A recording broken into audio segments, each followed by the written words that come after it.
राजकारणात दर मिनिटाला काहीतरी नवं घडतंय. बातमी कुणीही दे, पण खरी अपडेट मिळते फक्त राजकीय लाईव्हवर. सांगलीची ओळख सांगायची झाली तर केवळ जिल्हा म्हणून नव्हे, तर सुवर्णसारख्या झळाळणाऱ्या हळदीच्या दरवळानं नटलेल्या भूमी म्हणून करावी लागेल. पिवळी धमाक, सुवासिक, औषधी गुणांनी नटलेली हळद म्हटलं की डोळ्यांसमोर उभं राहतं ते एकच नाव, सांगली. ही फक्त हळद पेठ नाही, ही परंपरेची, विश्वासाची आणि व्यापारातील प्रामाणिकतेची जपलेली गाथा आहे. 100-125 वर्षाचा इतिहास आपल्या कुशीत घेऊन उभी असलेली सांगलीची हळद पेठ आजही अभिमानानं सांगते, एकेकाळी जगातल्या हळदीचे दर आम्ही ठरवत होतो. इथल्या मातीला जणू सोन्याचा स्पर्श लाभलाय. कारण इथे उगवणारी राजापुरी हळद ही केवळ मसाला नसून औषधी गुणांनी भरलेली अमूल्य देणगी आहे. सांगलीच्या शेतकऱ्यांच्या कष्टातून जन्माला येणारी ही हळद देशभरच नव्हे तर जगभरात आपली छाप सोडते. सांगलीच्या व्यापाऱ्यांची कहाणीही तितकीच प्रेरणादायी आहे. 1910 साली काही दूरदृष्टी असलेल्या व्यापाऱ्यांनी एकत्र येऊन हळदीचा वायदे बाजार सुरू केला. ना कोणती संस्था, ना कायद्याचं बंधनकारक, फक्त एकमेकांवर असलेला विश्वास. शब्द दिला म्हणजे तो पाळायचा, हीच त्यांची ओळख. नंतर स्वातंत्र्यानंतर 1952 मध्ये कायद्याचं कवच मिळालं आणि 1953 मध्ये the spices and oil seeds exchange लिमिटेडची स्थापना झाली. सांगलीचा हळद व्यापार अधिक संघटित झाला, अधिक सक्षम झाला आणि देशात नंबर 1 बनला.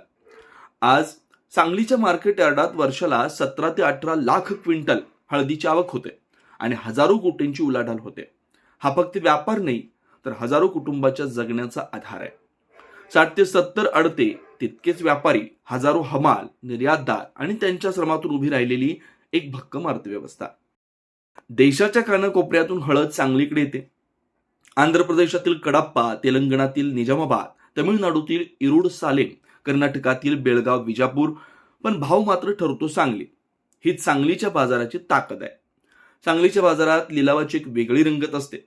व्यापाऱ्यांचे आवाज, सौद्यांची चढाओढ आणि क्षणात होणारे व्यवहार, सगळं काही जणू एखाद्या उत्सवासारखं. आणि या सगळ्यांचा केंद्रस्थानी असते प्रामाणिकता, तात्काळ बिल, पारदर्शक व्यवहार आणि विश्वासाची नाळ. यामुळे सांगलीचा हळद व्यापार आजही भक्कम उभा आहे. राजापुरी हळदीचं वैशिष्ट्य म्हणजे तिचा दर्जा. सांगलीच्या 150 ते 200 किलोमीटर परिसरातील माती, हवामान आणि पाणी या सगळ्यांचं मिळून तयार झालेला हा अनमोल वारसा आहे.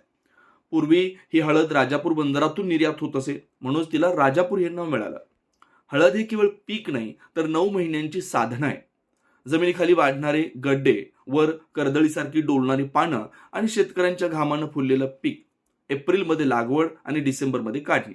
या प्रवासात शेतकऱ्यांनी निसर्ग यांचं एक अद्भुत नातं तयार होतं. आजही सांगली, सातारा, कोल्हापूर या भागातील शेतकरी हळद लागवडीकडे आकर्षित होतोय. कारण हे फक्त आर्थिकदृष्ट्या फायदेशीर नाही, तर जमिनीचा पोतही सुधारते. म्हणजेच हळद ही शेतकऱ्यांसाठी सोन्याची शेती ठरते. सांगलीची हळद पेठ म्हणजे केवळ बाजार नाही, ती आहे परंपरेचा अभिमान, श्रमांचा सन्मान आणि विश्वासाची ओळख. आणि म्हणूनच सांगलीची हळद पेठ देशात नव्हे तर जगात भारी. राजकीय घडामोडींचा सर्वात वेगवान अपडेट फक्त इथेच राजकीय लाईव्हवर. आमच्या YouTube चॅनलला लाईक, शेअर, सबस्क्राईब करा आणि रहा राजकारणाच्या रणभूमीवरील थेट नजरेत.